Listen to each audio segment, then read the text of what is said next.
understand. We cannot just go ahead and use would, could, can, should, like randomly like this. Hello, IELTS writers. Welcome to IELTS Juice. Let's start assessing an essay today. So the prompt says, nowadays, many people complain that they have difficulties getting enough sleep. Sadly, that is very true. I need to explain something before we carry on with the essay type. You see this word, guys? Nowadays, many candidates just feel that is that's a normal word. Yeah, it's just there. Yeah, it just makes the sentence beautiful. The way IELTS looks at it is that when you are going to answer this question, we are not allowed to overgeneralize and talk about humanity from the birth of history. This is only limited to nowadays. So we need to talk about the modern people, the modern societies. And maybe if you are aiming for a higher score, there has to be some indication that this is different from what it used to be in the past. Now that's key. If you want 8, if you want 9, when you see a word like nowadays, IELTS is limiting us for a reason. And you see how well IELTS does? Don't underestimate these guys. It's not just a question.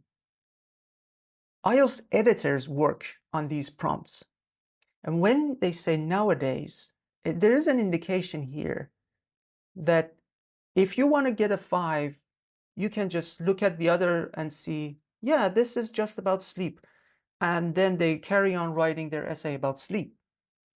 But the person who wishes to get an 8 or a 9 looks at it as, oh, it's only something modern. So I need to acknowledge that in my essay. I need to say, it's only limited to the people right now versus the people who used to live or the previous generations. That is difficult. That is difficult. I'm not telling you this just for you to follow. If you are not a person who wishes to get an 8 or 9, fine. You can just simply look at it as a word, as a discourse marker, as a connector. You can paraphrase it and say these days and just move on without mentioning anything else. That will be fine. But I'm just telling you this to know, take every prompt seriously. That's why every time I read prompts, I spend time analyzing them. Analyze your prompts. Every single word in your prompt, in your IELTS writing prompt, matters. What problems can lack of sleep cause? Okay. What can be done about lack of sleep? Good. So, it's from the IELTS community's perspective, this is a problem solution type of question. Yes, but from the IELTS perspective, it's just a normal prompt with 2 main elements. Then we need to address the problems and then come up with some solutions.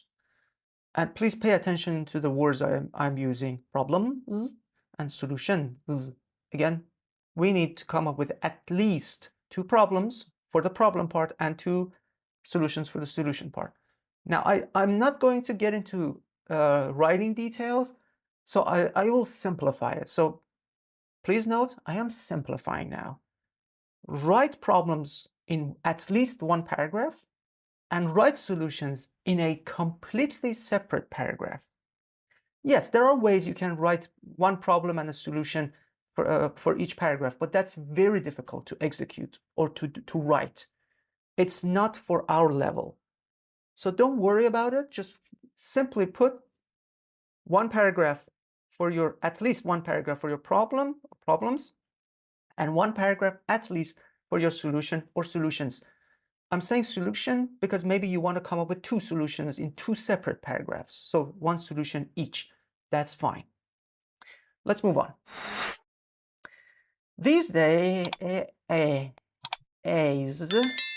I need an S. Lack of sleep is very common among people. And they would complain about it.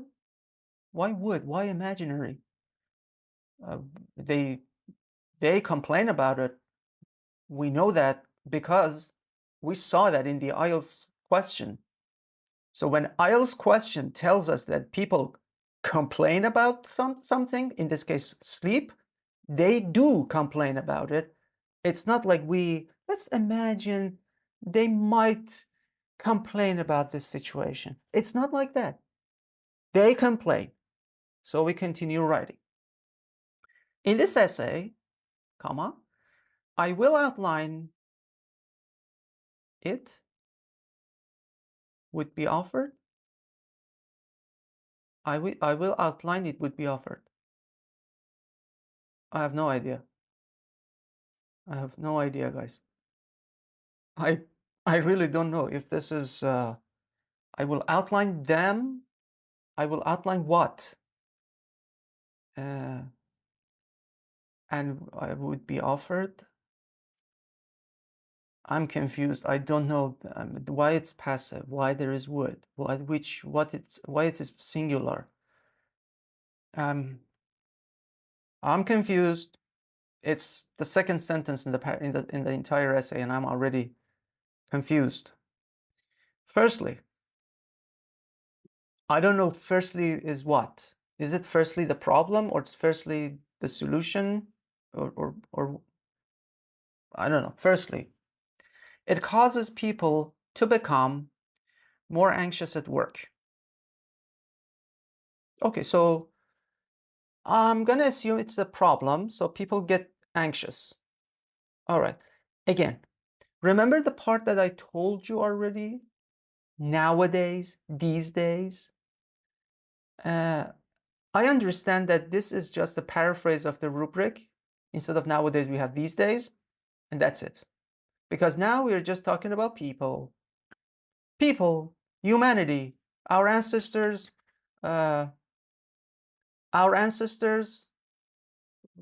way back in the day, I don't know, from caves, hunter-gatherers, all the way till now. People. There are people, they were people, there are people here. We needed to say modern people, maybe.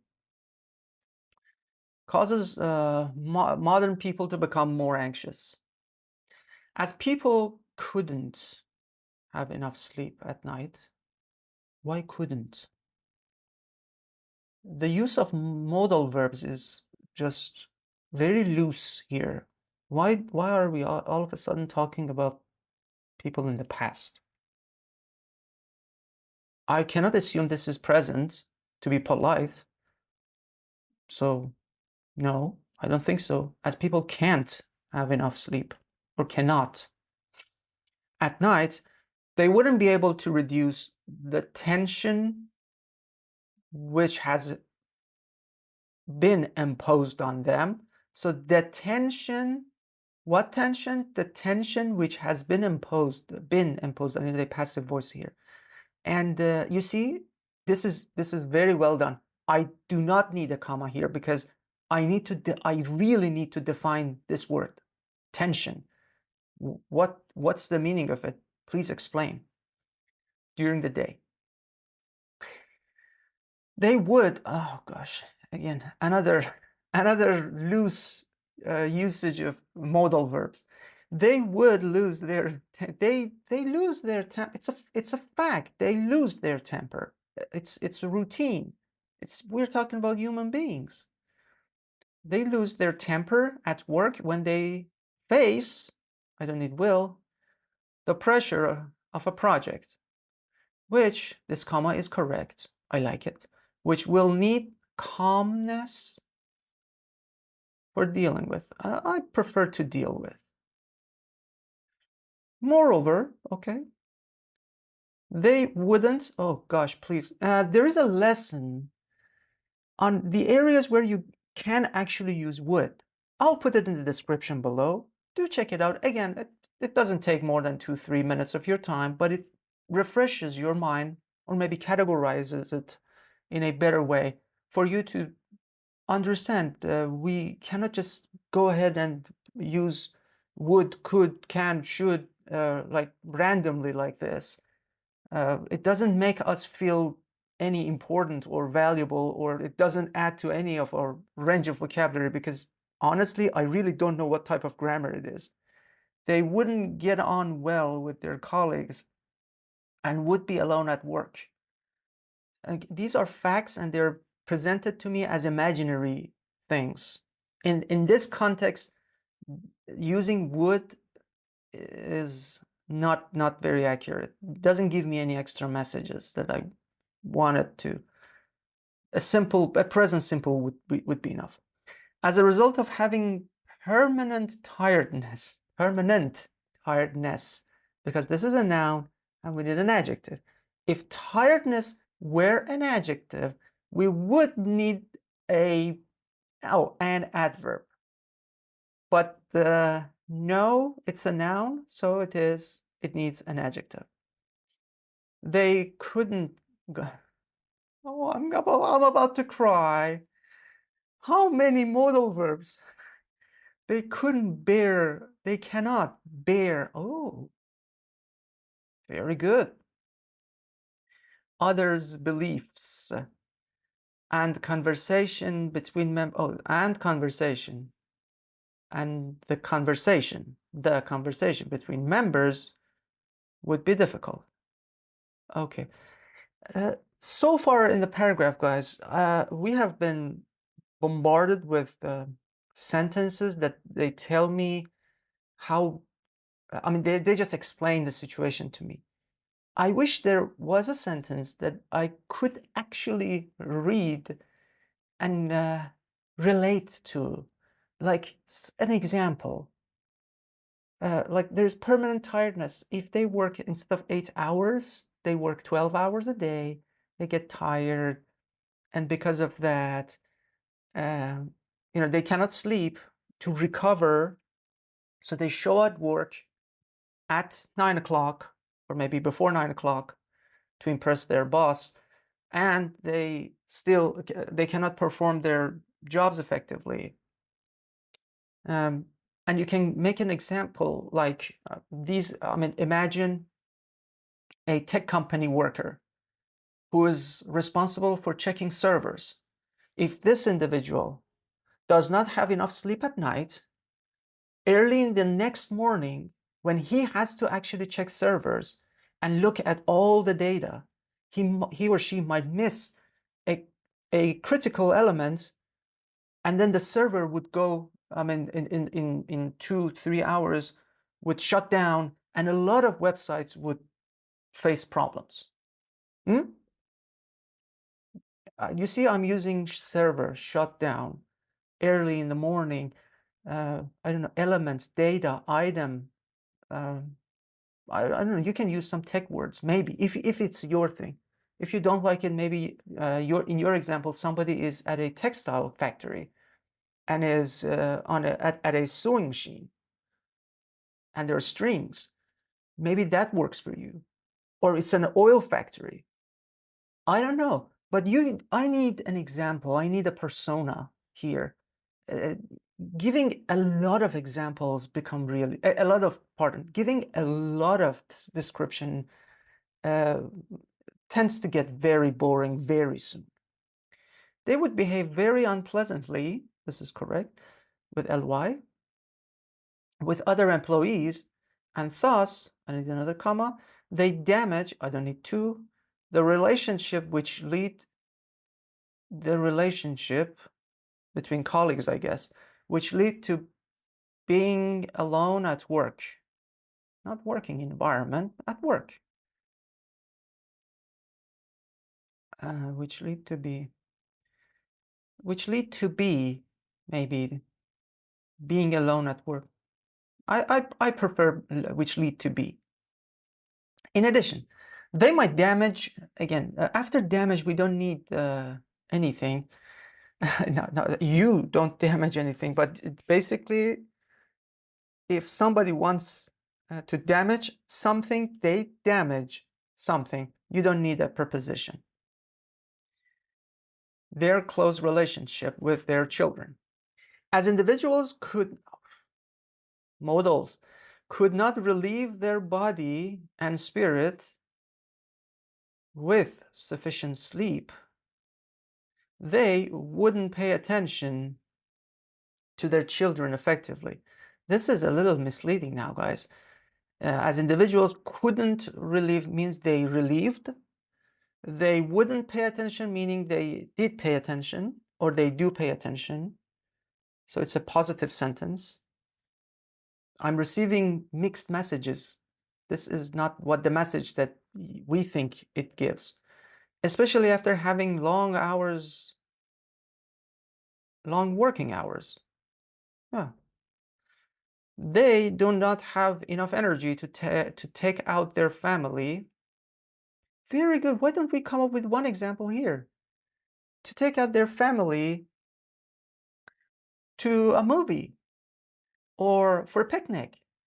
I don't know, for a casual night. Something like that. I mean, we can come up with a lot of creative ideas when you take out your family to eat something, so as to be fresh or to be refreshed. It causes their children to be far away from their parents. I guess the essay wanted to say drift apart. Because if you look up the word far in a dictionary, there are many instances that far away is a physical item. Regarding remedies for lack of sleep, okay, now we're entering the solution part. I really don't know. I'm walking in the dark in this essay. So it's like I have no idea what the next step would be, and I'm taking steps slowly, one sentence at a time. Regarding remedies for lack of sleep, people should have healthy lifestyles, which means that citizens, why citizens? This is just limited to people living in the city. I mean, we talked about it already. The audience is not clear. Should consume light meals at night, which wouldn't disturb their sleep, or it would disturb their sleep. Who knows? Let's just talk modals here. Let's say which can, which could, which shall. Let's just throw in as many modals as we can. No, I mean, which does not disturb their sleep. This is the fact. This is the fact. It must not be a sentence that gives me some vague language, some vague sentences. As heavy meals have been proven to inhibit individuals from deep sleep at night, I completely translated it into natural English for me to understand. That wasn't very easy to understand. Also, they would have to put aside electronic devices before going to bed, because these gadgets emit harmful rays. Beautiful. Emit harmful rays. 3 very good words. I mean, bravo. Which affect citizens, apostrophe after S, please, because plural, we're generalizing. Sleep. And prevent persons. Oh, persons, guys. Persons is not the plural of person. The plural of person is usually people, not persons. Persons is a more legal term, is a term that is used only in very specific areas. I don't know, for instance, if you are in an elevator, and if you look up, there's usually a badge, a sign with an iconic human being symbol on it that says, for example, 4 persons or 6 persons. And there's also an equivalent of maybe 300 kilograms or 450 kilograms max. So that look is a more business term, to look at humans as not people, not masses of people, as items. So it's the definition of persons is different from people. So please do not use persons in our IELTS context. In many cases, like in 99% of the cases that we write, we need to write people. To reach essential wavelength for having depth sleep at night, deep sleep, depth is noun. I mean, the essay clearly doesn't know the difference between adverb, adjective, and noun. I see instances of this switch. I see that there is knowledge. Otherwise, I wouldn't have seen the word depth like this in this essay. But it's very important to know, when you look up a word in a dictionary, check its role in the sentence. Maybe it's an adjective, maybe it's a noun, maybe it's an adverb. And to make sure, read as many examples on a dictionary as you can. Examples on dictionaries help you a lot to understand what the word actually means. In conclusion, lack of sleep causes, because it's a thing, it's a singular thing, causes people to be anxious and leads them to be isolated at work. As well as is not correctly. As well as connects nouns. It doesn't connect sentences, and this is a sentence after that. Not to mention, they would miss a close relationship with their children. In order to remedy these problems, people should adopt a healthy nutrition diet, I guess, which should be light and get rid of electric gadgets. Electric gadgets? Oh. Everybody please get away from your electric gadgets. It might be really dangerous to your health. If you touch them, you might get electrocuted. We don't want that. We love our subscribers and viewers. So for health measures, please make sure if you're using electric gadgets, they are safe to use and you have a certificate, I don't know, to operate them. But if it's electronic gadgets like your smartphones, then I guess, yeah, they're fine. They're quite fine. You understood my drift. 333 words, so triple 3 words. Let's look at the band descriptors. Yes. All right. Surprisingly, the conclusion was sequential. There were actually 2 problems and 2 solutions. And they appeared in the conclusion. Okay, so it wasn't all walking in the dark, hands on the wall, and you just take every step at a moment. The best one, the best score goes to task response, because as you can see, it addresses all parts of the task. We had 2 problems and 2 solutions. They were there. The development was okay. It was rather over generalized, but yeah, I understood the parts. So the question was addressed, and developed. Was it sufficiently developed? No. Why? Because it wasn't about nowadays people have this problem. This problem wasn't like this in the past, but it is now. It wasn't there in the essay. That's why it doesn't go anywhere beyond 7. The most problematic area, of course, was in lexical resource. Words were confusing, and the grammar was also confusing. So, yeah, depends. One of them will get a 5.